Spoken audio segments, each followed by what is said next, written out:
शेतकरी मित्रांनो, नमस्कार. अतुल मारणे किसान संवाद मध्ये मी आपलं सहर्ष स्वागत करत आहे. शेतकरी मित्रांनो, किसान संवादच्या माध्यमातून आपण नवीन नवीन विषय घेऊन येत असतो. तर आजचा विषय आहे शाश्वत ऊस उत्पादनाचे सूत्र. तर त्या संदर्भात मार्गदर्शन करण्यासाठी आपल्याला आलेले आहेत श्री आबासाहेब साळुंके साहेब, जे वसुंधरा शुगर इन्स्टिट्यूटचे माजी शास्त्रज्ञ आहेत. तसेच ऊस तज्ञ व सल्लागार सुद्धा आहेत. त्यांनी महाराष्ट्र नंतर कर्नाटक, उत्तर प्रदेश नंतर आफ्रिका इथे ऊस शेती संदर्भात सल्लागाराची कामं केलेली आहेत आणि त्यांचा त्यातला मोठा अनुभव आहे. साळुंके साहेब, तुमचं यामध्ये स्वागत संवादमध्ये. नमस्कार शेतकरी बंधूंनो, किसान संवाद या माध्यमातून आपल्या समोर ऊस शेती संदर्भात आज पुन्हा एकदा लाईव्ह झालेलं. आपल्या सर्वांचं या संवादात, किसान संवादामध्ये आपल्या सर्वांचं स्वागत. त्याचबरोबर अतुल मारणे यांचे आभार की त्यांनी मला ही संधी उपलब्ध करून दिली. शेतकरी बंधूंनो, ऊस शेती आणि शेतकरी यांचा बहुत जिव्हाळ्याचा संबंध आहे. आज आपण पाहिलं की सामाजिक, राजकीय, अगदी प्रत्येकाची स्वतःची सुद्धा आर्थिक उन्नती जर असेल ते ऊस शेती आणि ऊस कारखान्यावर ते अवलंबून आहे. ऊसामध्ये बरेच तंत्रज्ञान उपलब्ध आहे, पण तरी पण ज्या प्रमाणात आपल्याला उत्पादन प्रति एकर पाहिजे अपेक्षित मिळत नाहीत. बऱ्याच गोष्टींना शेतकरी बंधूंना सामोरं जावं लागतं.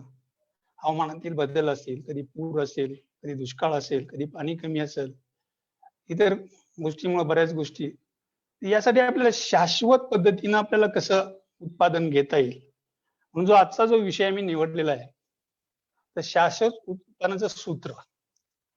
हे सूत्र काय असेल किंवा कसं असावं. सर्व शेतकरी सगळ्या गोष्टी करतात. आजपर्यंत माझा जो अनुभव आहे त्यामध्ये बऱ्याच गोष्टी करतात.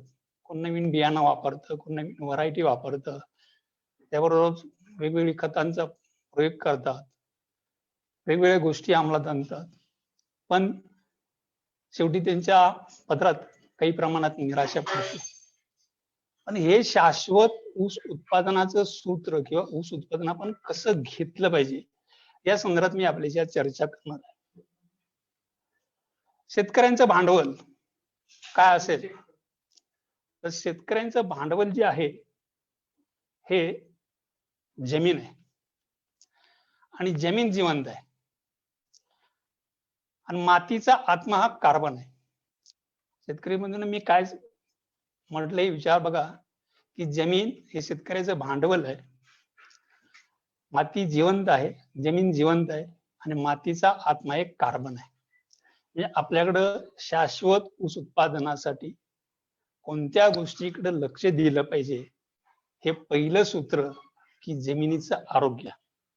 पहिले आपण जमिनीत असलेली माती समजून घेऊ. काय असतं मातीत? एक 45% खनिज असतात, 25% पाणी, 25% हवा आणि 5% सेंद्रिय पदार्थ असतात.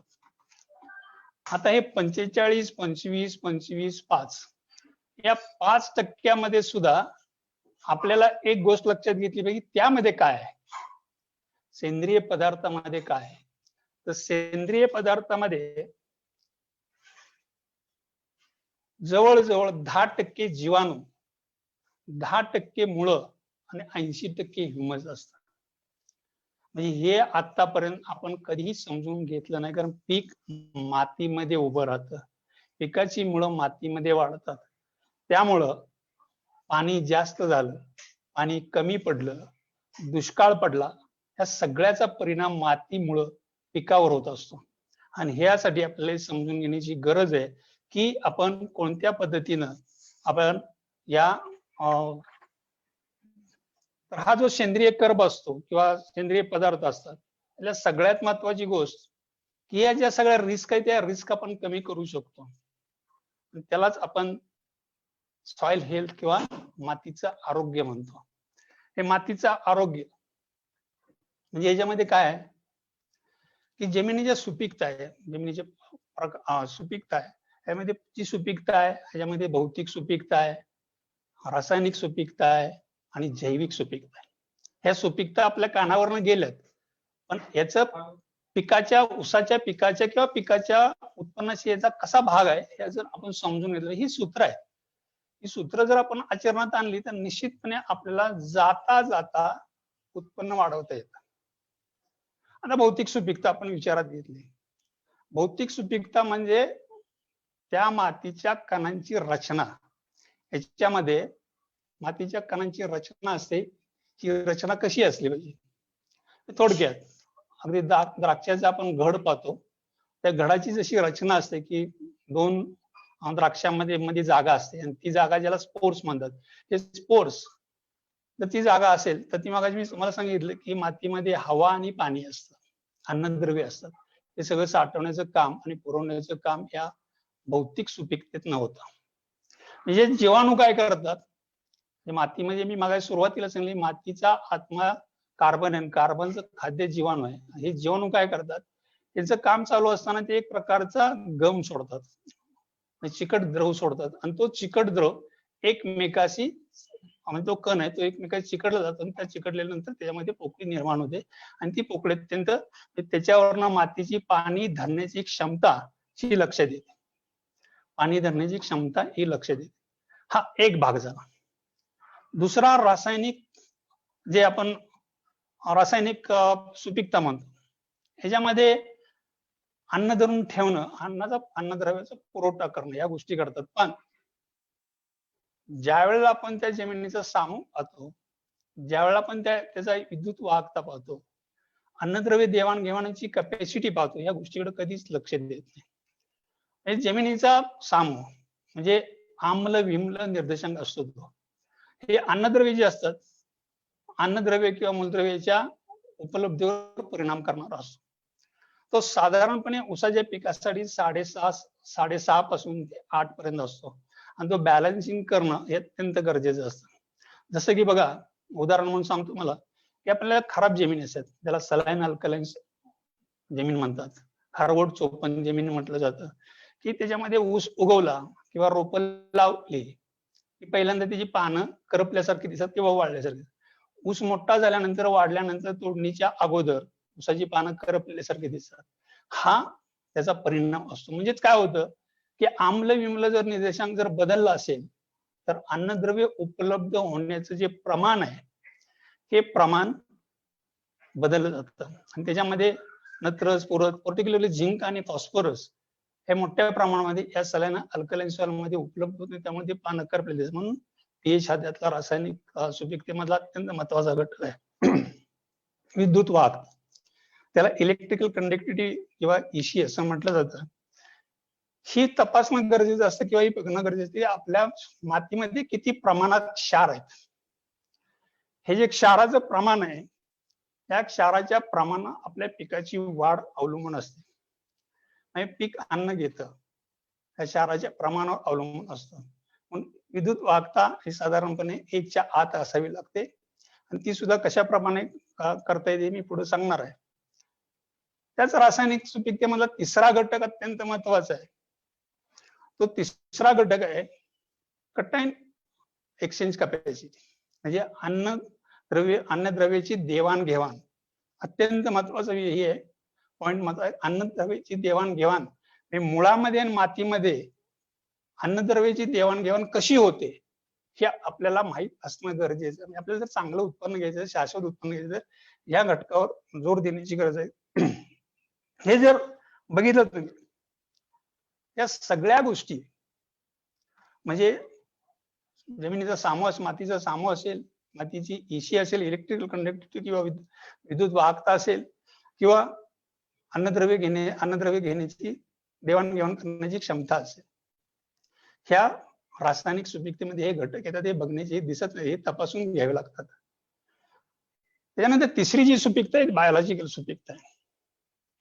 साधारणपणे एका एकरामध्ये जर वजन केलं तर जे मातीमध्ये, मी सुरुवातीलाच म्हणलं की माती जिवंत आहे आणि जिवंत मातीचा आत्मा हा कार्बन आहे.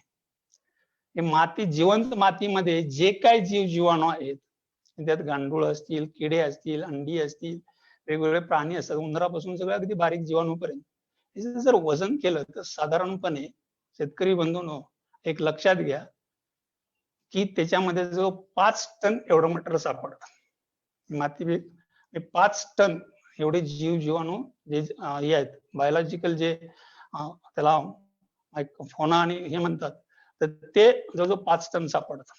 याचा विचार करा की आपण माती कशा पद्धतीने केली. आपण फक्त म्हणतो व्हरायटी केली, हे केलं ते केलं, म्हणजे कशाशी निगडीत उत्पादन आहे हे आपल्या लक्षात येईल. अशा पद्धतीनं ह्या 3 सुपीकता एकत्रित आणण्यासाठी आपल्या मातीचा सेंद्रिय कर्ब, हा सगळ्यांना माहिती आहे की सेंद्रिय कर्ब जसं आपल्या शरीरामध्ये हिमोग्लोबिन आहे आणि हिमोग्लोबिन आपल्या शरीराची संपूर्ण हालचाल किंवा रक्तामध्ये असलेलं हिमोग्लोबिन संपूर्ण शरीराची हालचाल त्याच्यावर अवलंबून असते, तसं आपल्या मातीतली संपूर्ण हालचाल ही सेंद्रिय कर्बावर अवलंबून असते. आता बघितलं की साधारणपणे आपल्याकडे ज्या काही ऊसाच्या जमिनी आहेत किंवा शेत आहेत, हा सेंद्रिय कर्ब एक लक्षात घ्या 0.20 ते 0.40 दरम्यान जर असेल तर तो कमी असतो. 0.40 ते 0.60 दरम्यान जर असेल तो मध्यम असतो आणि 0.61 ते 0.80 दरम्यान असेल तो साधारणपणे थोडासा जास्त असतो आणि 80 ते 1 दरम्यान असेल तो जादा असतो. म्हणून एक लक्षात ठेवा की आपल्या सर्वसाधारणपणे आपल्या जमिनीचा सेंद्रिय, आपल्या मातीचा सेंद्रिय कर्ब हा साधारणपणे 0.60 ते 0.80 दरम्यान राखणं गरजेचं असतं. आता एक सेंद्रिय कर्ब म्हणजे काय असतं? सेंद्रिय कर्ब हे जे आहे हे सेंद्रिय कर्ब म्हणजे सेंद्रिय पदार्थातून आलेला डिकम्पोज, म्हणजे डिकम्पोज झाल्यानंतरचा हा पदार्थ आहे. हे जीवाणूंचं अन्न आहे. मग सेंद्रिय पदार्थ आपल्या जमिनीमध्ये सेंद्रिय पदार्थ साधारणपणे त्याच्यामध्ये 58% जवळजवळ त्यात सेंद्रिय पदार्थ असतात. ते 58% सेंद्रिय कर्ब असतो आणि तो नंतर कमी कमी होत जातो. तर यासाठी सेंद्रिय पदार्थ आपल्याला जमिनीमध्ये घालावे. सेंद्रिय पदार्थ लोक भरपूर घालतात. म्हणजे सेंद्रिय पदार्थ कुठल्या जमिनीमध्ये असतात? काही आपले जे वनस्पती असतात, म्हणजे जे काय पिकं केली असेल ते जे अवशेष असतात, काही मगाशी मी सांगितल्याप्रमाणे त्याच्यामध्ये उंदीर, घुशी, एक वेगवेगळ्या प्रकारचे जीवाणू, बुरशी या सगळे प्रकार असतात. अशा सगळ्यांचं हे सेंद्रिय पदार्थ आणि त्यापासून मिळणारा सेंद्रिय कर्ब म्हणजे हे एक प्रकारचं गोडाऊन असतं. स्टोर हाऊस आपण जरी म्हटलं की सगळ्या अन्नद्रव्यांचं स्टोर हाऊस म्हणजे सेंद्रिय पदार्थ किंवा सेंद्रिय कर्ब असतो, असा सेंद्रिय पदार्थ असतो. आणि त्याचं डिकम्पोजिशन झालं, ते मायक्रोब सगळे करतात, जीवाणू सगळे करतात, त्यापासून तो सेंद्रिय कर्ब मिळत जातो.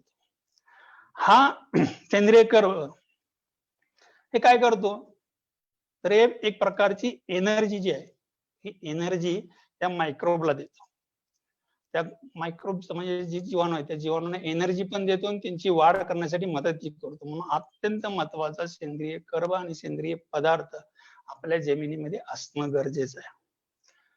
आता सेंद्रिय पदार्थ आणि ह्युमस मध्ये काही लोकांचं थोडंसं आहे. काही लोक म्हणतात तुमच्या जमिनीमध्ये ह्युमस आहे, पण ह्युमसला कुठलंही स्ट्रक्चर नसतं आणि हा फायनल प्रॉडक्ट असतो किंवा म्हणजे फायनल शेवटचा पदार्थ असतो की ज्या डिकम्पोज झाल्यानंतरच त्याला ह्युमस म्हणतात. त्याला कुठल्याही प्रकारचं स्ट्रक्चर किंवा ट्रेस करण्यासारखं स्ट्रक्चर नसतं. त्यामुळं तुम्हाला या गोष्टीकडे लक्ष दिलं पाहिजे की आपल्याला सेंद्रिय पदार्थ कशा पद्धतीने वाढवले पाहिजेत.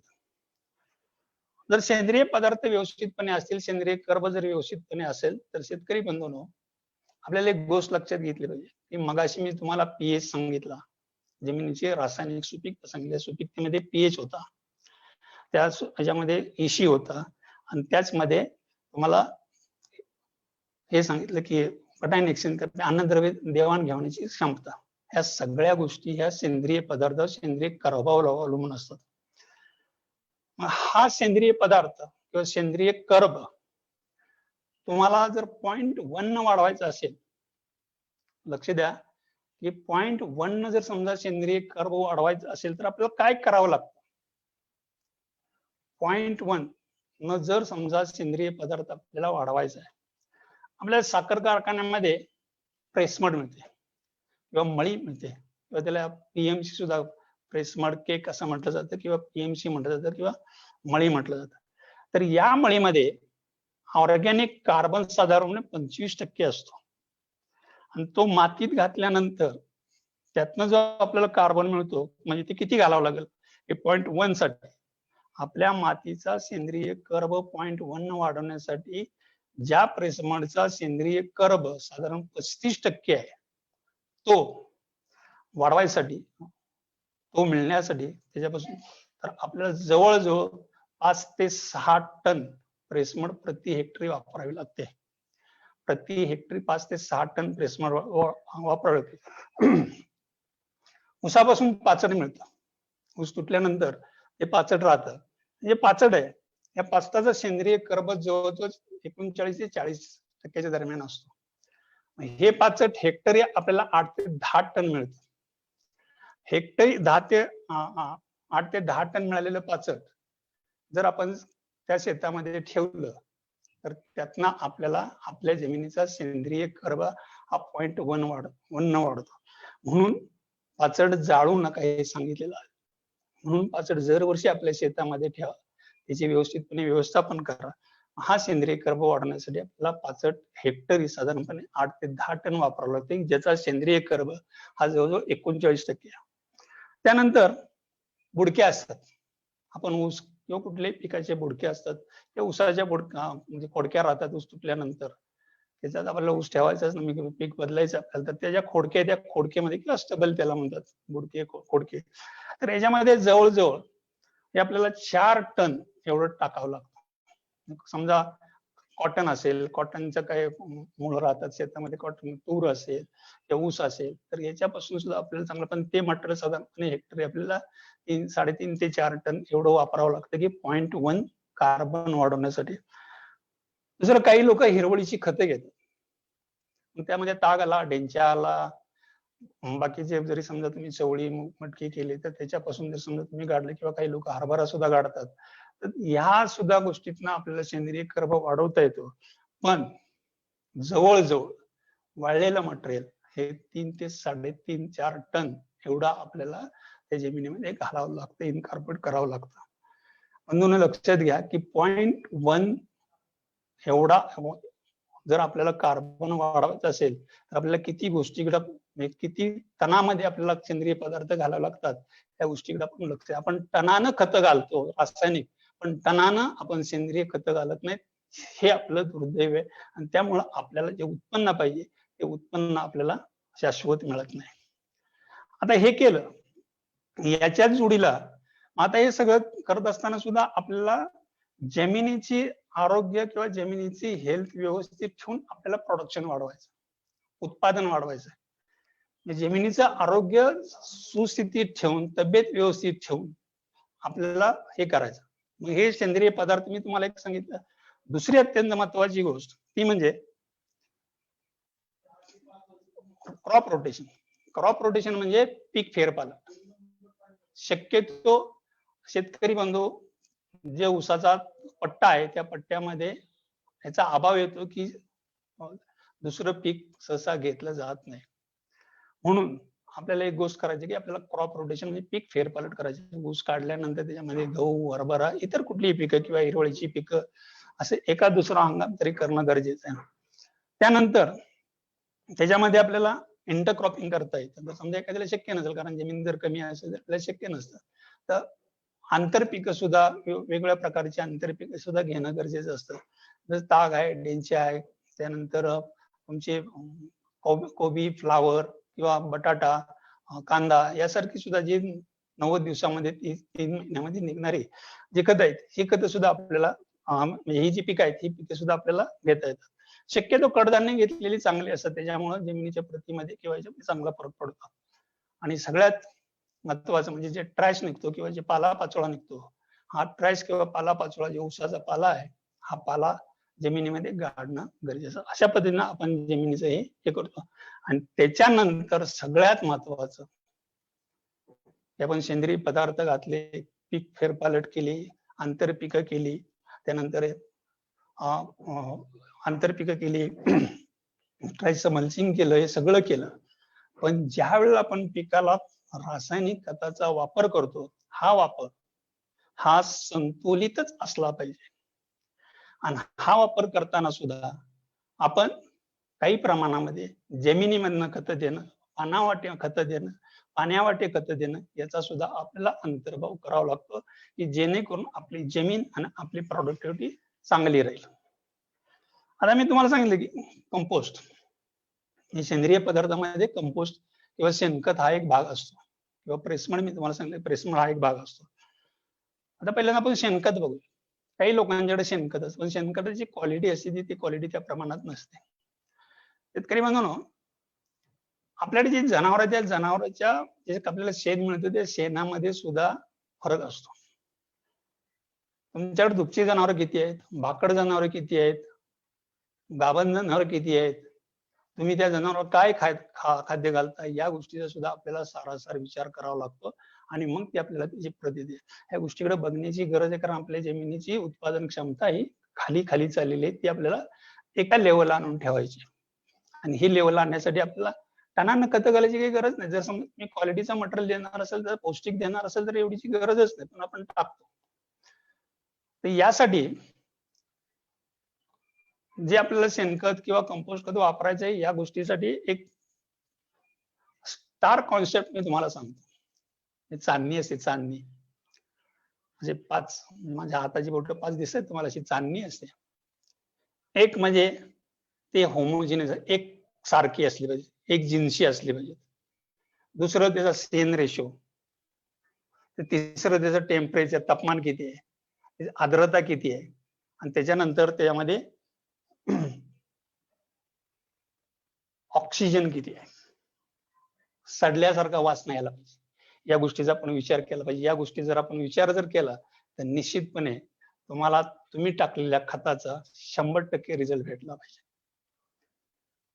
हे झालं कंपोस्ट आणि आपल्या शेणखताबाबत. पीएमसी बाबत इथेच कधीही ताजी प्रेसमड, कधीही ताजी मळी शेतामध्ये टाकायची नाही. ती चांगली वाळवून त्यातलं मॉइश्चर कमी, कारण ते 50% त्यात पाणीच असते, ते 50% पाणी कमी झाल्यानंतर सुकल्यानंतर ती शेतामध्ये टाकणं गरजेचं असतं. बाजारामध्ये काही सेंद्रिय पदार्थ, सेंद्रिय खते मिळतात, काही पेंडी मिळतात, काही पेंडीयुक्त खतं मिळतात, पण ज्यांचं फॉर्म्युलेशन केले साधारणपणे तुम्हाला 2-3 खतांची नावं सांगतो, ती अत्यंत चांगली खत आहेत.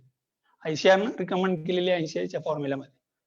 त्याच्यामध्ये डीएनपी नावाचे एक खत येतं, डायनॅमिक न्यूट्रिशनल प्रोव्हायडर. 16च्या 16 घटक त्याच्यामध्ये आहेत. आणि मगाशी मी सुरुवातीला सांगितलं त्याचं स्टोअर हाऊस ऑफ, म्हणजे ते अन्नद्रव्याचं स्टोअर असलं पाहिजे. त्यानंतर दुसरं एक मिरॅकल PS06 या नावाने येतं. एरोबिक अनारोबिक कंडिशन मध्ये कोंबडी खत असतं, ते हे केलेलं असतं. त्याच्यामध्ये संपूर्ण मायक्रोन्युट्रिएंट, बायोफर्टिलायझर आणि न्यूट्रिएंट त्याच्यामध्ये आहेत. अशा प्रकारची खतं आपण वापरली पाहिजे. त्यानंतर याला सेंद्रिय खतामध्ये काही दक्षता घ्यायची किंवा काय. आता मी तुम्हाला म्हटलं की माती जर आपण व्यवस्थित ठेवली, सुरुवातीला मी सांगितलं की हे शेतकऱ्याचं भांडवल आहे. आता घातलेलं भांडवल त्यातून आपल्याला उत्पन्न कसं करायचं, यातला दुसरा सगळ्यात महत्वाचा, उत्पन्नातलं दुसरं सगळ्यात महत्वाचा घटक तो म्हणजे ऊसाचं बियाणं. ऊसाचं बियाणं जे आहे, हे बियाणं कसं असावं, काय असावं, याच्याबद्दल बऱ्याच गोष्टी आपल्याला माहिती आहे, पण त्याचा विपरीत परिणाम काय होतो मी तुम्हाला सांगतो. शेतकरी लोक बी वापरतात, पण गॅप पडतो, रोगाचा प्रादुर्भाव होतो, किडीचा प्रादुर्भाव होतो, फुटवे कमी निघतात, ऊसाची कांडी बारीक पडते, उंची वाढत नाही, उत्पादन मिळत नाही. ह्या सगळ्या गोष्टी ज्या असलेल्या बीजामध्ये आहेत. तर यासाठी एक लक्षात ठेवा, सगळ्यात महत्वाचं बियाण्यामध्ये जर काय असेल तर बियाणं लावताना त्याचं वय काय, वय का बघायचं, हा सगळ्यात महत्वाचा मुद्दा आहे. कारण शाश्वत उत्पादन तुम्हाला जर घ्यायचं असेल तर हे सूत्र लक्षातच ठेवले पाहिजेत. वय त्याचं काय असावं, वय 8 ते 10 महिन्याचं. 70 ते 80% लोक हे 11, 12, 13 महिन्याचं बियाणं वापरतात. मी 8 ते 10 महिन्याचं बियाणं सांगितलं तुम्हाला. 6.5-7 महिन्यात सुद्धा बियाणं चालतं की ज्याला 12 ते 15 कांडे आहेत, असं बियाणं आपण वापरावं. शेतकरी म्हणून मी बियाण्याचं वय का सांगितलं? जर बियाण्याचं वय आपण लक्षात घेतलं, समजा आपण बियाण्याचं वय उदाहरणार्थ आपण 8च महिने पकडूया. 8 महिने बियाण्याचं वय पकडले, पहिले 3 महिने सोडले, त्यातले 5 महिने राहिले. 5 आडचं म्हणजे 2.5 कांडी महिन्याला पडली पाहिजे. 5 आडचं जवळजवळ 12 कांडी झाली. त्या 12 कांडीतला खालचा एक डोळा आणि वरचा एक डोळा, तर 10 कांड्या 10 डोळे आपल्याला आरामशीर मिळतात. म्हणून बियाण्याचं वय महत्वाचं असतं. दुसरं, ज्या वेळेला पण बियाणं आपल्या म्हणजे बियाणं लावताना, ऊस लावताना त्याची कांडी केली जाते, त्या कांडीमध्ये जो ओलावा असतो, हा ओलावा अत्यंत महत्वाचा. ह्या 8 ते 9 10 महिन्याच्या ज्या बियाण्यामध्ये कांडीमध्ये पाण्याचं प्रमाण चांगलं असतं. 70-65% पुढे असतं. आणि हे पाण्याचं प्रमाण हे जसं जसं त्याचं वय वाढेल तसं त्याचं वय कमी पाण्याचं प्रमाण कमी होतं आणि साखरेचं प्रमाण वाढतं. त्यामुळं आपल्याला वय विचारात घ्यावं लागतं. कारण जर समजा तुम्ही बघा की जर समजा तुमचं 1, 2, 3 दिवस असं समजा लांबत ती कांडी सुकत जाते आणि त्यातला जो ऑक्सिजनचा आहे तो उलटा वाहत असतो, वरनं खाली येत असतो. तो जर समजा उडून गेला किंवा कमी झाला तर उगवण कमी होते, कांडी सुकते आणि डोळा फुगायला येत नाही. जर समजा कांडीतलं जर समजा मॉइश्चर चांगला असेल, म्हणजे ओलावा चांगला असेल, तर शेतकरी बंधूंनो तुम्ही उद्या शेतात जाऊन बघा. तुम्ही ताजं जर बियाणं लावलं असेल तर 3ऱ्या दिवशी तुम्हाला मुळी फुटलेली दिसेल, डोळा फुगलेला दिसेल. मी एक अभिमानानं सांगेन, परवाच एकाने लागण केली, मुहूर्त केला आणि काल त्याने मला फोटो टाकले 3ऱ्या दिवशी ज्या रोप तयार करायसाठी. तर रोप आज त्याच्या जवळजवळ 15 ते 20% कुंकुजा बाहेर आले 3ऱ्या दिवशी. 15 तारीख आणि काल 17 तारखेला त्यांनी फोटो टाकला. 15 तारखेला त्यांनी बी तोडलं, दुपारी टाकलं आणि 17 तारखेला त्यांचं, कारण ह्या दक्षता त्याने घेतलेल्या आहे. दुसरं, वय का लक्षात घ्यायचं? वय लक्षात घेताना ऊसाची जी पानं आहेत, ही पानं कधीही जास्त सुकलेली नसतात. डोळा तजेलदार राहतो. आणि या सगळ्या गोष्टींमुळे वय, कांडीची लांबी एकसारखी असावी, डोळे तजेलदार रसरशीत असावेत, कुठेही मुळी फुटलेली नसावी, कुठे पडलेला ऊस नसावा, या सगळ्या दक्षता घेणं गरजेचं आहे. कारण ऊसाचं उत्पन्न साधारणपणे 20 ते 25% ऊसाच्या बियाण्यावर अवलंबून असतं. ज्यावेळेला आपण बी वापरतो त्यातले एक गोष्ट लक्षात येते, कोणत्याही परिस्थितीमध्ये ऊसाच्या कांड्या किती आहेत, 12 ते 15 कांडीपर्यंत जर ऊस असेल तर खालच्या 2 ते 3 कांड्या अजिबात लागणीसाठी वापरणार किंवा अजिबात रोप तयार करण्यासाठी वापरणार, कारण हेच कॅरियर असतात तुमच्या रोगाचे. म्हणून खालच्या 2-3 कांड्या, ज्याचा 12 ते 15 कांडीवर ऊस आहे त्यांनी खालच्या 2-3 कांड्या वापरणार. जर समजा त्याच्यापेक्षाही जास्त कांड्या असतील तर त्या ऊसाचं वय निश्चितपणे जास्त असतं, कारण महिन्याला काही 4 कांड्या आता काही पडत नाहीत, इथून पुढे पडतील पण आता तरी काही पडत नाही, बियाण्याच्या ऊसाला तर पडतच नाही. तर त्यामुळं आपल्याला या गोष्टी लक्ष द्या. दुसरी गोष्ट, बियाण्याच्या बाबतीमध्ये आणखी परत एकदा मी सांगतो तुम्हाला की नत्राचं आणि स्फुरदाचं प्रमाण काय आहे. पर्टिक्युलरली शेवटच्या महिन्यामध्ये नत्र दिलाय का नाही बघणं गरजेचं असतं, कारण तो ऊसाच्या उगवणीसाठी गरजेचा असतो. अशा पद्धतीनं दुसरं जे सूत्र आहे ते बियाण्याचं सूत्र आहे. या दक्षता आपण जर घेतल्या तर निश्चितपणे आपल्याला बियाणं म्हणजे उत्पन्नामध्ये फरक पडतो.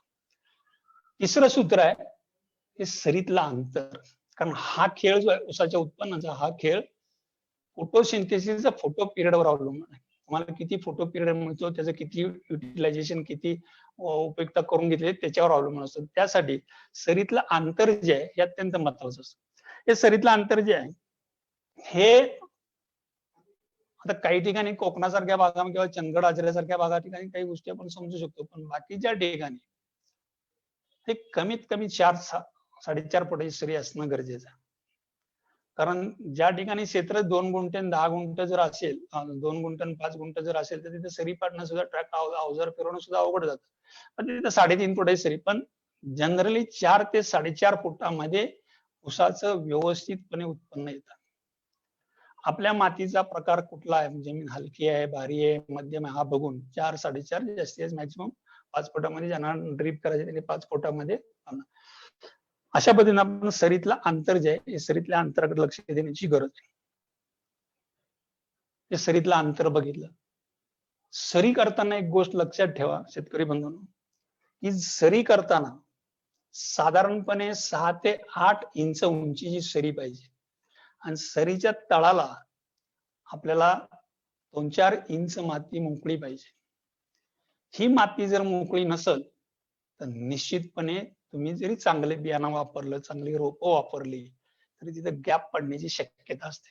याचं कारण असं, माती आणि कांडी ह्याचा जर संपर्क जर झाला नाही तर त्या कांडीतून निघणारी जी मुळी आहे, ही मुळी जर मातीच्या सानिध्यात जर आली नाही तर निश्चितपणे तिथं डोळा फुटत नाही. म्हणून सरी पाडल्यानंतर त्याच्यानंतरच जर समजा ट्रॅक्टरनं सरी पाडली असेल आणि जर समजा खाली माती जर कठीण लागत असेल तर त्यात दुसरं एक अवजार घालून, नांगरी बळी नांगर किंवा 3 दात्री अवजार घालून खालची माती भुसभुशीत करणं हे गरजेचं असतं. हे लक्षात ठेवा. या साध्या साध्या गोष्टी आपण तिथं लक्ष देत आणि त्यामुळे आपल्याला त्याचं होतं. लागण पद्धत साधारणपणे सगळीकडेच लागण अशा पद्धतीने केली जाते, पण मी सांगेन की तुम्ही कोरडी लागण करण्याऐवजी ओली लागण करा. मी मगाशी म्हटलं की ओली लागण का करायची, म्हणजे लागण करताना माती आणि टिपर किंवा बियाणं याचा संपर्क आला पाहिजे, म्हणून आपल्याला ओली लागण कधी फायदेशीर ठरते. लागणीचं अंतर किती असावं, मग तुम्ही किती कुठला डोळा केलाय. तर काही लोक म्हणजे कशा पद्धतीनं डिसिजन घेतात मला काय माहित नाही, पण शास्त्रीय दृष्टिकोनातून पाहिलं पण प्रॅक्टिकली आपल्या मातीची प्रत काय आहे, आपण व्हरायटी कोणती वापरणार आहे, कोणती ऊसाची जात वापरणार आहे, कोणत्या हंगामामध्ये लागण करणार आहे, या गोष्टी जर आपण विचार जर केला तर निश्चितपणे आपल्याला एक गोष्ट लक्षात येईल की आपण अंतर आपल्या ह्याच्याप्रमाणे करावं. ज्या पद्धतीनं आपण आपल्याला बसता येईल अशी खुर्ची बघतो, आपल्याला जसं इझी वाटलं अशा पद्धतीनं आपण चालतो, पळतो, गाडी चालवतो, त्या पद्धतीनं ऊसाला सुद्धा त्याची जागा त्याला दिली पाहिजे. म्हणून मी 4.5 फुटाची सरी सांगितली, म्हणून तुम्ही कोणत्याही रानामध्ये 4.5 फुटाची सरी सोडणार, पण त्याला वैचारिक पातळीत समजा विचारून माझी जमीन अशा प्रकारची मी सरी सोडतोय, आता डोळा किती अंतरावर लावू, अशी माझी जमीन आहे, माझ्याकडे मी व्हरायटी लावणार आहे आणि या प्रकारचं मला पाण्याचं साधन आहे.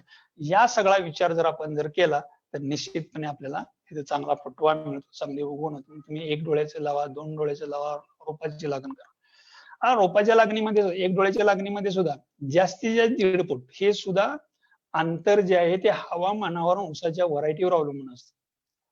जर समजा तुम्ही जून, जुलै, ऑगस्ट मध्ये अडसाली म्हणून लागण करणार असेल, तुम्हाला 1.5 फुटापर्यंत अंतर ठीक आहे.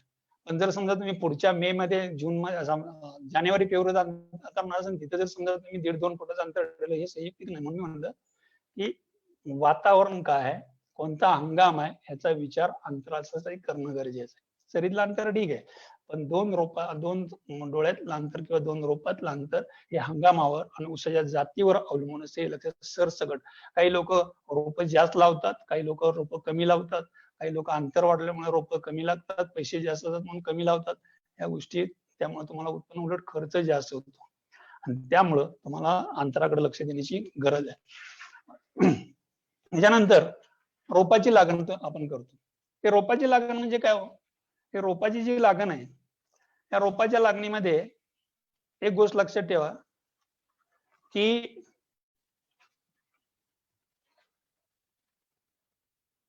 रोप कुठल्या यायचे आहेत.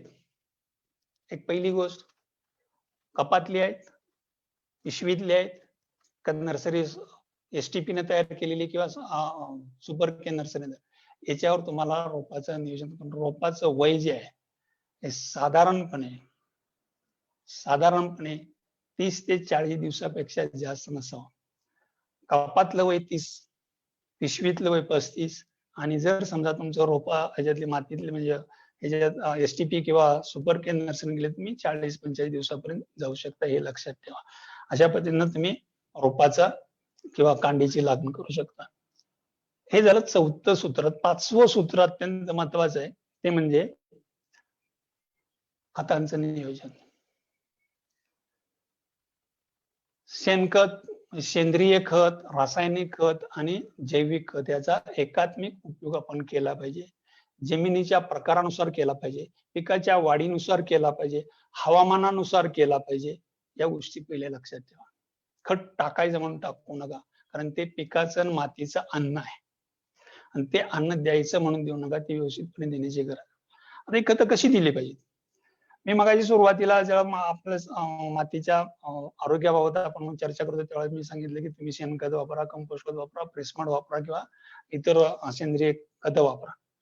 ही खतं वापरताना आपण ज्यावेळेला शेवटची नांगरट करणार आहोत त्यावेळेला तुम्ही 4 टन, 5 टन, 10 टन एकरी वापरू शकता. तुमच्याकडे जसं उपलब्ध आहे, पण ते चांगल्या क्वालिटीचं असावं. समजा प्रेसमड आहे, तुम्ही 5 टन वापरू शकता. तुमच्याकडे शेणखत कमी आहे, पण त्यातला सगळा काडी कचरा, प्लॅस्टिक सगळं गोळा करून अगदी चाळणीनं चाळून त्याचं समजा 2 टन झालं तरी ते 2 टन तुम्ही देऊ शकता. बाजारामध्ये तुम्हाला गांडूळ खत मिळतं, गांडूळ खत 1-2 टन टाकू शकता. बाजारामध्ये पोल्ट्री खत मिळतं, काळी जमीन असेल, पाणी धरून ठेवणारी जमीन असेल, अशा 1-1.5 टन पोल्ट्री खत वापरा. बाजारामध्ये मगाशी मी सांगितल्याप्रमाणे DNP असेल किंवा मिरॅकल असेल यासारखी जी खतं असेल तर ही खतं सुद्धा किंवा निंबोळी पेंड आणि करंजी पेंडीचं मिश्रण जर समजा तुम्ही वापरलं तर ही खतं सुद्धा 1 टनापर्यंत तुम्ही वापरू शकता आपल्या कृतीप्रमाणे, कारण ते कॉन्सन्ट्रेटेड आहे. हा झाला ह्याचा. दुसरं रासायनिक खत देताना आता डोसेस कसे दिले पाहिजेत तर एक लागणीचा डोस दिला पाहिजे, हे लागण करण्यापूर्वीचा डोस, त्याला बेसल डोस म्हटलं जातं. ह्या बेसल डोस मध्ये काही शेतकरी काही वेगवेगळी खतं वापरतात, सुपर फॉस्फेट वापरतात, कधी नुसता युरिया वापरतात, कधी काहीच वापरत नाहीत, कधी नुसतं 10-20 वापरतात. पण मी माझ्या अनुभवातून तुम्हाला त्या काही गोष्टी सांगणार आहे. हा बेसल डोस दिला पाहिजे, त्याच्यानंतर 1 महिन्याने युरियाचा डोस दिला पाहिजे, त्याच्यानंतर 1 महिन्याने युरियाचा डोस दिला पाहिजे, त्यानंतर भरणीचा डोस दिला पाहिजे, त्याच्यानंतर एक एक्स्ट्रा डोस दिला पाहिजे. अशा पद्धतीने. पण हे डोस देताना एक गोष्ट लक्षात ठेवा, नत्र विभागून 5 वेळा द्या. स्फुरद आणि पोटॅश हे विभागून 2 वेळा द्या. तिसरी वेळ सुद्धा द्यायची, पण ती कुठे द्यायची ती तुम्हाला सांगतो. हे देत असताना ह्याच्यामध्ये प्रत्येक जो डोस देणार आहे त्या डोस मध्ये तुम्ही सेंद्रिय खताचा वापर करा.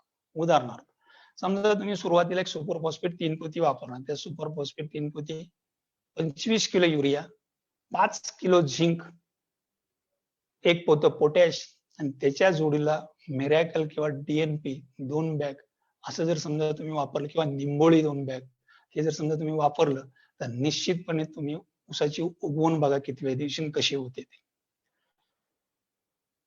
त्याच्या जोडीला दुसरा नत्राचा तुम्ही जेव्हा हप्ता देता त्या नत्राचा हप्ता देताना माझ्या अनुभवानुसार नत्राचा हप्ता म्हणजे आपण युरिया देणार आहे 1 ते 1.5 महिन्यानंतर, 1 ते 1.5 पोतं तुमच्या जमिनीच्या याच्या प्रमाणात ते 1 ते 1.5 महिने देणार.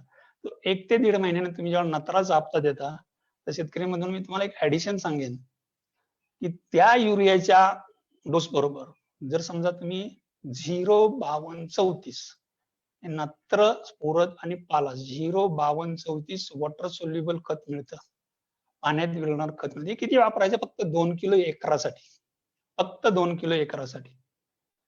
हे जर त्याच्याबरोबर मिक्स करून वापरलं की याचा pH फार कमी असतो. ज्यावेळेला आपण खतं टाकतो तेव्हा जमिनीचा सामूहिक चेंज होण्याची शक्यता असते, त्याच वेळेस तिची कटायनेक्शन कॅपॅसिटी चेंज होण्याची शक्यता असते. तर या खतामुळं 0,52 म्हणजे युरिया उचलण्यासाठी स्फुरदाची, पालाची गरज आहे किंवा पालाश उचलण्यासाठी युरियाची गरज असते आणि त्या पिरियडमध्ये महिन्या 1.5 महिन्याच्या पिकामध्ये त्याला मुळं फुटण्यासाठी, फुटवा फुटण्यासाठी स्फुरदाची, पालाची सुद्धा गरज पडते आणि त्यामुळे जर समजा उपलब्ध झालं नसेल तर या खतातनं ते उपलब्ध होतं. म्हणून एक ऍडिशन. आता याच्यामध्ये 0,52 सुद्धा तुम्ही फार्मफेस नावाची हे खत आहे, MXB नावाची कंपनी आहे, 100% प्युअर खत आहे. तुम्हाला जर 100% रिझल्ट पाहिजे तर म्हणून मी तुम्हाला सांगतो. जर समजा हे फार्मफेस 0,5234 MXB कंपनीचं आहे, ते स्फटिक बघा, अगदी स्फटिकात ते खत आहे, असे कुठं पावडर नाही, हात घातला तरी पावडर लागत नाही, इतक्या चांगल्या अशा प्रकारचे जर खत आपण जर वापरलं तर निश्चितपणे फायदा होतो. म्हणजे खताबरोबर वॉटर सोल्युबल पाण्यात विरघळणारी खतं 1, 2, 3, 4 किलो पर्यंत तुम्ही मिक्स करू शकता, जसं जसं ऊसाचं वय वाढेल त्याप्रमाणे. तिसरं पोटॅश. ज्या ठिकाणी पाणी कमी पडतं किंवा ऊस लोळतो किंवा लोळू नये म्हणून सुद्धा पोटॅशची मात्रा द्यावी लागते आणि पोटॅशची मात्रा देण्यासाठी आपल्याला एक्स्ट्रा मात्रा देणं गरजेचं आहे. 30-35% मात्रा एक्स्ट्रा द्या, की ज्या ठिकाणी ऊस लोळण्याचं प्रमाण आहे किंवा ऊस पडण्याचं प्रमाण आहे किंवा ज्या ठिकाणी पाणी कमी पडतं अशा ठिकाणी तुम्ही पोटॅशची मात्रा ही वाढवून द्या. दुसरी गोष्ट, पाणी स्वतःचं आहे, पाणी लिफ्टचं आहे का पाणी दुसऱ्याचं आहे, या गोष्टीवर सुद्धा खताचा डोस अवलंबून असतो, लक्षात ठेवा. स्वतःचं पाणी असेल बिंदासपैकी तुम्ही डोसेस व्यवस्थितपणे देऊ शकता, पण जर पाणी भाड्याचं असेल किंवा लिफ्ट इरिगेशनचं पाणी असेल, कधी 4 दिवस 8 दिवस कधी घोटाळा काय झाला तरी सांगता येत नाही. यासाठी नत्राचा हप्ता आपण देताना विचारपूर्वक दिला पाहिजे आणि यासाठी पोटॅशचा हप्ता हा व्यवस्थितपणे दिला पाहिजे. लक्षात ठेवा की त्यामुळं पाण्याचा ताण पिकावर पडत नाही. म्हणजे पाणी कुठल्या पद्धतीचं आहे याच्यावर सुद्धा खताचे हप्ते अवलंबून असतात, हे लक्षात असू द्या. शेतकरी बंधूंनो, ऊसामध्ये किती बारीक बारीक गोष्टी आहेत त्याचा विचार करणं अत्यंत गरजेचं आहे. आणि त्या म्हणून ही जी सूत्र म्हणून आम्ही त्या प्रोग्रामला नाव दिलंय की शाश्वत ऊस उत्पादनाचे सूत्र. आता हे झालं खत, हे आपण मातीतनं दिले. ऊसाचं उत्पन्न वाढवायसाठी जमिनीची प्रत राखून आपल्याला उत्पन्न वाढवायचं, खर्चही कमी करायचा. यासाठी आणखी वेगळ्या पद्धतीने आपल्याला काही खतं देता येतात. एक पहिला ड्रेंचिंग, का आळवणी करायची, फवारणी का फवारणी करायची. आळवणी का करायची एक लक्षात घ्या की मगाशी मी सांगायचं कटायन एक्सचेंज कमी, म्हणजे अन्नद्रव्यांची जी देवाणघेवाण असते, ही देवाणघेवाण जर आपल्याला व्यवस्थितपणे करायची असेल तर मातीचा जो ऋणभार असतो तो घनभार झाला पाहिजे. म्हणजे मुळ कार्बन डायऑक्साईड सोडतात आणि पाणी ह्याचं जेव्हा संयोग होतं ते कार्बोनिक ऍसिड होतात. मग बघा कॅल्शियम असेल, मॅग्नेशियम असेल, पोटॅश असेल, ह्याची उपलब्धता त्या पिकाला, ही जी घटक आहेत हे पिकाचं उत्पन्न वाढवणारे अन्नद्रव्य आहेत. आणि हे जर पिकाला उपलब्ध होत नसेल तर मग काही खरं नाही. म्हणून यासाठी आपल्याला ड्रेंचिंग करायचं. म्हणजे समजा चांगल्या प्रकारचे ह्युमिक ऍसिड असेल किंवा बाजारामध्ये एक्सचेंजर नावाने मिळतं किंवा मास्टरच्या म्हणजे कार्बन काय मिळतात, कार्बन स्वरूपातले ह्युमिक ऍसिड असेल, मास्टर चार्जर असेल, मास्टर रूट असेल किंवा एक्सचेंजर असेल किंवा युसा क्रिस्टल म्हणून आहे ते असेल, तर त्याचा जर आपण वापर केला तर जमिनीची कटायन एक्सचेंज कॅपॅसिटी आणि ईसी ह्याच्यावर कंट्रोल करून ही जे उत्पन्न ठरवणारे जे घटक आहेत, अन्नद्रव्य आहेत, ह्याची उपलब्धता करून देण्यात मदत करते. आणि आपल्याला ड्रेंचिंग सुद्धा करणं गरजेचं आहे. ड्रेंचिंग किती करावी ते, तर 3-4 ड्रेंचिंग करावी. पहिलं ड्रेंचिंग लागण केल्यानंतर, त्याच्यानंतर दुसरं ड्रेंचिंग फुटव्याची अवस्था म्हणजे 45 ते 50 दिवसांनी, तिसरं ड्रेंचिंग भरणीनंतर आणि चौथं ड्रेंचिंग हे जेव्हा पावसाळा किंवा पाऊस जर कमी जास्त झाला असेल तर त्यावेळेला एकदा करणं गरजेचं असतं. अशा प्रकारे 4 ड्रेंचिंग. या ड्रेंचिंग मध्ये तुम्ही वॉटर सोल्युबल खतं वापरू शकता. पर्टिक्युलरली ह्युमिक ऍसिड असेल, पण चांगल्या क्वालिटीचं ह्युमिक ऍसिड, ग्रॅन्युअल म्हणत नाही, पावडर किंवा लिक्विड मधलं. मास्टर चार्जर 1 नंबर आहे, एक्सचेंजर 1 नंबर आहे. तुम्ही आता ते दुकानात नावं बघा ते मिळतील का. त्यानंतर युसा क्रिस्टल म्हणून आहे, युसा क्रिस्टल म्हणून तर 1 नंबर, की जमिनीत तुम्हाला कापसासारखी इतकी मऊ पडते, इतकी भारी जमीन तयार होते. ऋणभार घनभार जो म्हटला जातो, पॉझिटिव्ह निगेटिव्ह चार्ज असतो, तो सगळा व्यवस्थितपणे करून पिकाचा म्हणजे मातीचा पीएच, ईसी आणि कटायन एक्सचेंज कॅपॅसिटी याच गोष्टीवर लक्ष देऊन तुम्हाला पीक हे चांगल्या स्वरूपात उभं राहिलं दिसतं. अशा पद्धतीने ड्रेंचिंग करायचं. फवारणी का करायची, की हवामानातल्या बदलामुळे मातीतली जी मुळं आहेत ती मुळं तापमानावर काम करतात आणि तापमान जर मातीतलं आणि हवेतलं कमी जास्त झालं, मातीतलं कमी जास्त झालं तर मुळं काम करत नाही. अशा वेळेला आपल्या पिकाची वाढ तर झाली पाहिजे, त्याचं स्टार्वेशन उपासमार तर झाली नाही पाहिजे. यासाठी आपण एक गोष्ट लक्षात घेतली पाहिजे की आपल्याला फवारणी करणं गरजेचं. ऊसामध्ये फवारणी करताना प्रत्येक महिन्याला फवारणी करा. 5 फवारण्या जर केल्या तर ऊस बघण्यासारखा येतो, हा अनुभव आहे. या फवारणी करताना काही गोष्टीकडे लक्ष देण्याची गरज आहे. पहिली गोष्ट, जी आपण पाणी वापरतो त्या पाण्याचा पीएच काय तो बघा. साध्या दुकानामध्ये लिटमस पेपर मिळतो, तो घ्या. तो तांबडा असेल तर निळा होतो, निळा असेल तर तांबडा होतो. ते बघा, त्याला स्ट्रीप दिलेली असते. आपल्या पाण्याचा पीएच 7 दरम्यान पाहिजे, हा पीएच तपासा. फवारणी करताना त्याच्यामध्ये वॉटर सोल्युबल खतं असू द्या, सूक्ष्म अन्नद्रव्य असेल चांगल्या क्वालिटीचे, शक्यतो चिलेटेड वापरा, बाकीचे जनरल वापरू नका. त्याच्यानंतर काही टॉनिक मिळतात. ते टॉनिक जर समजा म्हणजे सुपर ग्रोथ असेल, मास्टर ग्रोथ असेल, मास्टर स्पीड असेल, गॅलियम असेल, बीफास्ट असेल, बीकवर असेल, अशी जर खत जर त्यात लिक्विड जर आपण त्यात घातली वॉटर सोल्युबल खतामध्ये, म्हणजे 05234 असेल, 0050 असेल, 134013 असेल किंवा 1261 किंवा 1744 या ग्रेड असतील, या ग्रेड प्रमाणात तुम्ही त्या अवस्थेनुसार त्याचा चार्ट आपण देऊ शकतो. आता एवढा वेळ नाही आपल्याला संपूर्ण जाणं, पण अशा पद्धतीने आपल्याला खत दिली. पहिली फवारणी करताना एक लक्षात ठेवा, नत्र स्फुरत हे जी करायची आहे, त्याच्याबरोबर तुम्ही गॅलियम नावाचं शिवीड मिळतं ते वापरा किंवा एक्सचेंजर मिळतं ते वापरा, किंवा 1261 किंवा 1744 बरोबर मास्टर ग्रोथ नावाचं किंवा मास्टर ग्रोथ किंवा सुपर ग्रोथ नावाचं औषध मिळतं ते त्यात वापरा. तुम्हाला 4 ते 5 दिवसामध्ये ऊसाच्या फुटव्यामध्ये अंकुश आलेले दिसतील. अशा पद्धतीने जर खत आपण म्हणजे फवारणी जर केल्या त्या फवारण्यामध्ये, कारण फवारणी का करायची की पानं लवकर निघाली पाहिजे, कॅनॉपी लवकर वाढली, पानाची लांबी वाढली पाहिजे, पानाची रुंदी वाढली पाहिजे, पानाचा नंबर वाढला पाहिजे. आणि जर नंबर वाढला, म्हणजे लांबी वाढली, रुंदी वाढली की नंबर वाढतो, म्हणजे फोटोसिंथेसिसचा रेट एरिया वाढला, आणि हा एरिया वाढल्यानंतर ऊस तुमचा भरणीसाठी त्या वेळेत येतो. यासाठी आपल्याला फवारणी करणं म्हणजे मातीतनं खत देणं, ड्रेंचिंग आळवणी करणं आणि फवारणी करणं या गोष्टी लक्षात ठेवा. सगळ्यात महत्वाचं म्हणजे आंतरमशागत. आंतरमशागत म्हणजे 3-4 पॉइंट येतात. तर त्यातला पहिला आंतरमशागत म्हणजे काय काय येतं, लोकांना वाटतं फक्त भरणी केली की झालं. तण निर्मूलन येतं, बाळ भरणी, कच्ची भरणी, पक्की भरणी, ऊस रेलणं किंवा ऊस बांधणं, परत डिट्रेसिंग म्हणजे पाचट काढणं, या सगळ्या गोष्टी या आंतर म्हणजे 5 प्रकारचे कामं ही जवळजवळ तुमच्या आपल्या ह्याच्यामध्ये येतात. म्हणून पहिली गोष्ट, कोणत्याही परिस्थितीमध्ये आपले जे ऊसाचं जे क्षेत्र आहे ह्याच्यामध्ये तणविरहित वातावरण असणं गरजेचं आहे. तणविरहित वातावरण, माझे शब्द लक्षात ठेवा, तणविरहित वातावरण तिथं जर असेल तर आपला ऊस कशालाही जुमानत नाही. हे पहिली म्हणजे सगळ्यात महत्वाची गोष्ट आहे की तणाविरहित आपलं ऊसाचं क्षेत्र असलं गरजेचं आहे. आता ती 0 बजेट असेल ती गोष्ट वेगळी आहे, पण आपल्या क्षेत्रामध्ये ऊसामध्ये कोणत्याही प्रकारचं तण असता कामा नये.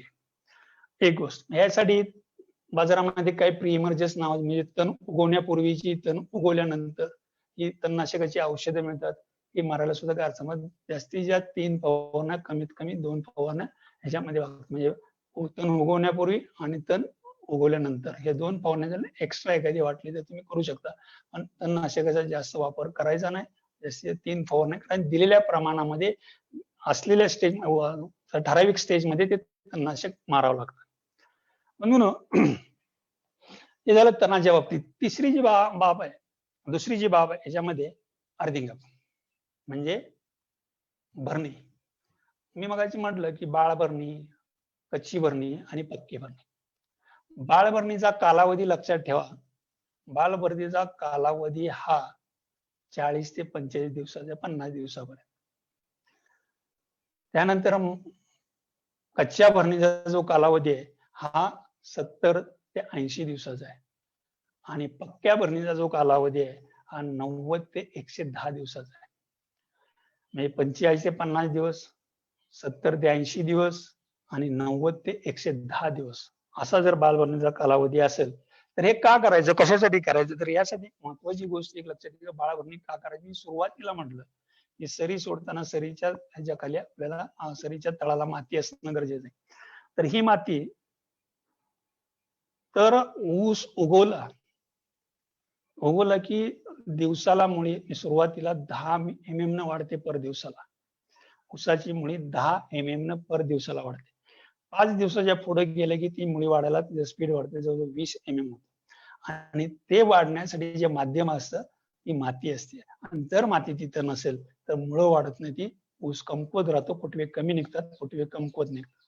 म्हणून बाळभरणी करणं गरजेचं. दुसरं, जो आपण खताचा दुसरा हप्ता युरिया आणि 05234 आंपेचं देणार आहे त्याच्यामध्ये ते खत माती आड जातं, आणि म्हणून आपल्याला बाळभरणी करणं गरजेचं असतं. तिसरी मी सांगितली की कच्ची भरणी, की जे वरंबा आहे तो वरंबा फोडणं गरजेचं असतं, की तो माती मोकळी करणं गरजेचं, कारण पाणी असेल आपण येता जातात ते खत टाकताना किंवा खतामुळं किंवा मजुरामुळे ते माती घट्ट झाली ती लूज करणं आणि ती अगोदर नांगरीच्या किंवा पानपाळीच्या अवजारानं ते पानानं ती मोकळी करणं आणि नंतर रिजरच्या साहाय्यानं माती लावणं, त्याला मोठी भरणी. 90 ते 160 दिवस याचा अर्थ तुमच्या ऊसाला साधारणपणे 11 ते 12 पानं आलेली असेल, खाली 2 कांड्या तयार झालेल्या असतील. म्हणून आपल्याला एक गोष्ट लक्षात ठेवा की अशा पद्धतीनं आपल्याला 90 ते 110 दिवस भरणी करताना ऊसाची थाप लागली पाहिजे. काही लोक पाणी जाण्यासाठी रस्ता करतात. मोठ्या भरणीचं काम हे आहे की ऊसाला सपोर्ट करणं, त्याचबरोबर पाण्याला वाट करणं आणि पाणी धरून ठेवणं वरंब्यामध्ये. म्हणून ऊसाचा जर समजा वरंबा जर झाला, मातीचा जर वरंबा जर झाला तर त्यामध्ये पाणी धरून ठेवलं जातं, ऊसाला सपोर्ट, मुळाही भरपूर प्रमाणात सुटतात. ही सगळी क्रिया मोठ्या भरणीमध्ये, मोठी भरणी करताना कुठल्याही प्रकारे लक्षात ठेवा की जी थाप लागली पाहिजे. ती थाप जर व्यवस्थित लागली तर निश्चितपणे त्याला ऊसाची वाढ चांगली होते. डिट्रॅशिंग म्हणजेच पाचट काढणं. साधारणपणे म्हणजे कोणाच्या ऊसाला जास्त असतील, पण साधारणपणे ऊसाला 30 ते 35 पानं येतात. त्यातली 8-10 पानं फक्त कार्यक्षमतेनं काम करतात, ती कायमस्वरूपी हिरवी असतात. आणि ही हिरवी पानं आणि खालची वाळलेली पानं, ही खालची वाळलेली पानं आहे ती फोटोसिंथेसिस मध्ये भाग घेत नाहीत, म्हणजे अन्न तयार करण्याच्या प्रक्रियेमध्ये भाग घेत नाहीत, त्यामुळे त्यांचा काहीच उपयोग नसतो. वरची 11 पानं ठेवून खालची जर समजा आपण वाळलेली पानं जर काढली, त्याचं आच्छादन एक प्रकारे होतं, त्याचं कंपोस्ट एक प्रकारे होतं, जमिनीमध्ये आर्द्रता चांगली टिकून राहते, त्या जमिनीमध्ये मायक्रोबचा चांगला सर्वायवल होतो, तणाचा चांगल्या प्रकारे दाबली जातात. हे सगळे फायदे त्याचे होतात. फक्त ते काही लोक काढतात ते अति काढतात आणि काढतात ते अजिबात काढत. असे 2 प्रकार आहे. तर ऊसामध्ये जर आपण पाचट काढलं तर वाळलेलं पाचट जर काढलं तर कोणतेही नुकसान होत नाही, उलट फायदा होतो. किडीचा रोगाचा प्रादुर्भाव कमी होतो, कुठल्याही किडीला तिथे हे करता येत नाही. विशेष म्हणजे खाली जे मुळाने जे कार्बन डायऑक्साईड सोडला जातो, तो कार्बन डायऑक्साईड पानाच्या खाली चांगला साठवला जातो, हवा चांगली खेळती राहते, त्यामुळे जमीन वापशावर राहते. तिथं वाळलेलं पाचट तिथं टाकल्यामुळे जमिनीमध्ये वापसा चांगला राहतो, तणाचा प्रादुर्भाव कमी होतो. त्या सगळ्या गोष्टी त्या ह्याच्यामध्ये चांगल्या पद्धतीने होतात. त्यामुळं 10 ते 11 पानं ठेवून खालची पानं ही साधारणपणे 50 ते 170 दिवसामध्ये ही प्रोसेस करायची. 5 त्रिक 15 5 महिन्यानंतर किंवा 6 महिन्यानंतर ही जर प्रक्रिया आपण जर केली तर त्यामध्ये चांगला मोठ्या प्रमाणात त्याच्यामध्ये चांगला परिणाम तुम्हाला ऊसाच्या वाढीवर दिसेल. ऊस दाबणं किंवा ऊस बांधणं या सुद्धा गोष्टी गरजेच्या आहेत. ऊस दाबायला किंवा कळलं की ऊसाची वाढ, कारण ऊसाचं वजन हे ऊसाच्या उंचीवर अवलंबून असतं. ऊसाच्या उंचीवर अवलंबून असतात आणि संख्येवर अवलंबून. ऊसाची संख्या आणि आता लोक म्हणतात की माझा 3 किलो 4 किलो, तो काही ऊसाचा आडवा वाढत नाहीये, ऊस उभा वाढतो. तेव्हा ऊस उभा वाढणार म्हणजे तो पडणार. पडलेला शेतकरी मी पहिल्या 20-25 वर्षापूर्वी हे सांगते, ज्या शेतकऱ्याचा ऊस पडला तो शेतकरी उभा राहिला. आता बरेच जण लोक म्हणतात ते सोडून द्या, पण ऊस पडू नये म्हणून एकतर बांधला पाहिजे. ऊस बांधताना काही लोक असं बांधतात, त्याची मोळी बांधतात, त्याचा कवळा बांधला पाहिजे किंवा एक लाईन मध्ये, कारण एक लाईन मध्ये ऊस बांधायचा म्हणजे तो खर्चिक होतो. आता 4.5 फुटाच्या सरीमध्ये 2 लाईन एकत्र घेणं सुद्धा अवघड जातं. तर सगळ्यात सोपी पद्धत तुम्हाला सांगतो की प्रत्येक 5व्या सरीला ऊस दाबायचा, दोन्ही बाजूला असा त्याचा भांग पाडायचा, प्रत्येक 5व्या सरीला असा ऊस दाबून घ्यायचा. अशा पद्धतीने जर समजा तुम्ही ऊस जर दाब, तर त्याच्यामध्ये बराच काही ऊस मोडत नाही, त्यामुळे वाळलेला ऊस निघत नाही. परत किडीचा रोगाचा प्रादुर्भाव कमी होतो. जर झाला तरी आपल्याला आज जाऊन औषध मारता येतं. त्यानंतर डोळे फुटण्याचं प्रमाण कमी राहतं. अशा पद्धतीनं तर मुळं फुटण्याचं प्रमाण कमी राहतं. या सगळ्या गोष्टीमुळे आपल्याला ऊस बांधणं अत्यंत गरजेचं असतं. यासाठी काय केलं पाहिजे, चांगला मातीची भरती चांगली करा. त्यानंतर पोट्याचा, मी मग सांगितल्याप्रमाणे पोट्याचा चांगला डोस द्या. जर शक्य असेल तर साईडच्या बाजूला आपल्याला विंड ब्रेकर म्हणजे शेवरी बिवरी जर लावले तर त्याचाही चांगला फायदा होतो. या सगळ्या गोष्टी जर केल्या तर ऊस लोळण्याचं किंवा पडण्याचं प्रमाण फार कमी राहतं. शेतकरी बंधूंनो, शेवटचा जे सूत्र आहे ते म्हणजे पिकाचं संरक्षण. यामध्ये जाता फक्त मी 3-4 गोष्टी सांगणार की कांडी कीड काय, म्हणजे खोडकीड का होती. पहिली गोष्ट, खोडकीड हे आपल्या मातीमध्ये सुद्धा अंडे असू शकतात. म्हणून एक पहिली बियाणं प्रक्रिया करा. बियाणं प्रक्रिया करताना क्लोरोपेरिफॉस जर समजा आपण वापरलं तरी चालतंय. एंडोसल्फान असेल, क्लोरोपेरिफॉस असेल किंवा मातीमध्ये लिंडेन वापरलं किंवा क्लोरोपेरिफॉस दाणेदार मिळतं ते वापरलं तरी चालतं. आणि सगळ्यात महत्वाचं इंटक म्हणजे आंतर पीक जर समजा तुम्ही उडीद, मूग, मटकी ह्यांच्या जर केला तर त्यांना सुद्धा मोठ्या प्रमाणामध्ये खोडकिडीचा प्रादुर्भाव कमी होतो. अगदी औषधच वापरलं असं नाही, पण आपण ते करत नाही. जर समजा तुम्ही उडीद, हिरवा मूग किंवा काळा मूग जर केला तर त्याच्यामुळे सुद्धा मोठ्या प्रमाणामध्ये आपल्याला खोडकिडीचा प्रादुर्भाव होतो. त्याच्यानंतर कांडी किड, आता बऱ्याच ऊसांना या दिवसामध्ये कांडी किडीचा प्रादुर्भाव होतो. तर कांडी किडमध्ये सुद्धा तुम्हाला एक ट्रायकोग्रामाचे कार्ड मिळतात. ते अंडी जर आपण जर सोडली तर त्याचाही चांगला फायदा होतो. वाळवीचा प्रादुर्भाव बऱ्याच भागामध्ये, तर वाळवी ही ऊसाच्या बेण्यातून येणारी पण असते आणि जमिनीत नाही असणार. तर त्यासाठी आपण पहिली गोष्ट ऊसाच्या बियाणं त्याला ट्रीटमेंट करणं गरजेचं आहे. म्हणजे मग मी सांगितल्याप्रमाणे लिंडेन वापरा, क्लोरोपेरिफॉस वापरा किंवा रिजन पिप्रोनिल वापरा. तर ते वापरलं तरी चालतं किंवा ड्रेंचिंग केलं तरी चालतं. अशा पद्धतीनं याचा वापर करू शकता. शेतकरी म्हणून आपले काही प्रश्न असतील तर आपण कॉमेंट बॉक्समध्ये टाकला असेल किंवा माझा एक नंबर तुम्हाला देतो, त्या व्हॉट्सअपच्या नंबरवर किसानच्या नंबरवर जरी टाकलं तर चालतं. माझा पर्सनल नंबर तुम्हाला देतो, 9021737771 असा व्हॉट्सअपचा नंबर आहे. त्याच्यावर सुद्धा तुम्ही टाकू शकता. आणि आपले काही प्रश्न असतील त्या प्रश्नांची उत्तर मी तुम्हाला थोडक्यामध्ये देण्याचा प्रयत्न करतो. आपण जर काही कॉमेंट्स मध्ये बॉक्स, तर अतुलराव तुम्ही प्रश्न विचारू शकता, काय अडचण नाहीये. धन्यवाद साळुंके साहेब, तुम्ही सविस्तर आणि उपयुक्त माहिती शेतकऱ्यांना दिली. तर काही शेतकरी मित्रांचे प्रश्न आहेत. त्यातला पहिला प्रश्न आहे रामानंद वळसे साहेबांचा. 265 वाणाचे पाचट काढावे काय, हा प्रश्न आहे त्यांचा. 265 वाणांचं पाचट काढलं तरी चालतं, पण पाचट काढताना थोडीशी दक्षता घ्यावी लागते, कारण तो ऊस थोडासा कांडीत मोडण्याची शक्यता असते. तर ऊसाच्या कांडीची लांबी किती, जर आखूड कांड्या असतील तर निश्चितपणे ऊस मोडतो, पण कांडी जर एकसारखी पडली असेल तर वाळलेला खालचा पाला काढायला काही हरकत नाही. 11-12 पानं ठेवा आणि खालचा पाला काढून घ्या. धन्यवाद. विशाल मोहितेंचा पुढचा प्रश्न आहे की जमीन आमची खारवट आहे, तर त्यासाठी काय करावे लागेल. खारवट चोपण जमिनीमध्ये असेल तर पहिली गोष्ट त्याला सबसॉयलरचा वापर करावा लागेल. त्याचबरोबर तुम्ही जिप्समचा वापर करा. सेंद्रिय खताचा मोठ्या प्रमाणात वापर करा. तुम्हाला जर पावडर स्वरूपात सल्फर मिळतं त्या सल्फरचा वापर करा. बाजारामध्ये मगाशी मी काही गोष्टी सांगितल्या, त्या जर मिळाल्या सेंद्रिय खतांचा वापर चांगला करू शकता. आणि जे युसा क्रिस्टल नावाचं जे बाजारामध्ये प्रॉडक्ट आलं त्याचा जर आपण वापर केला तर निश्चितपणे तुमच्या खारवट चोपण जमिनीमध्ये हिरवगार कांद्याच्या पातीसारखं पीक उभारायला पाहिजे, हे गॅरंटेड सांगतो. अशा पण त्याला पॅकेज करावं लागतं, त्या पॅकेज प्रमाणे आपल्याला जावं लागेल. दुसरा एक प्रशांत पवार साहेबांचा प्रश्न आहे, 265 ऊसासाठी शेवटचा डोस कोणता घेऊया.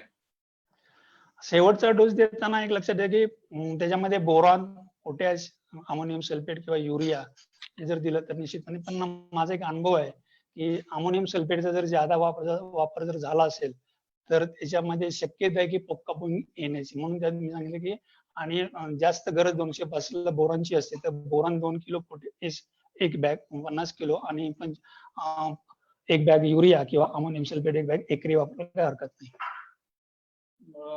धन्यवाद. महेश बर्गेंचा प्रश्न आहे, ओलीवर लागण करणे म्हणजे नेमके काय.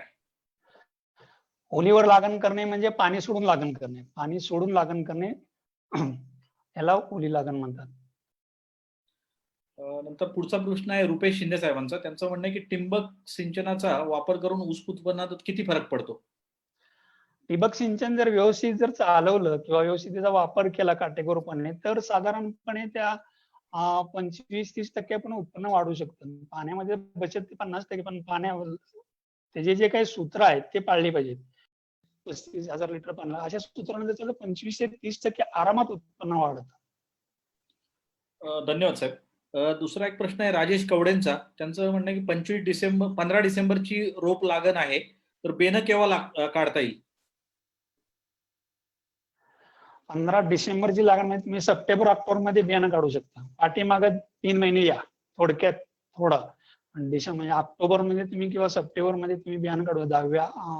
9व्या-10व्या महिन्यामध्ये तुम्ही बियाणं काढू शकता. पण त्यावेळेला ऊसाच्या कांड्या 12 पाहिजेत.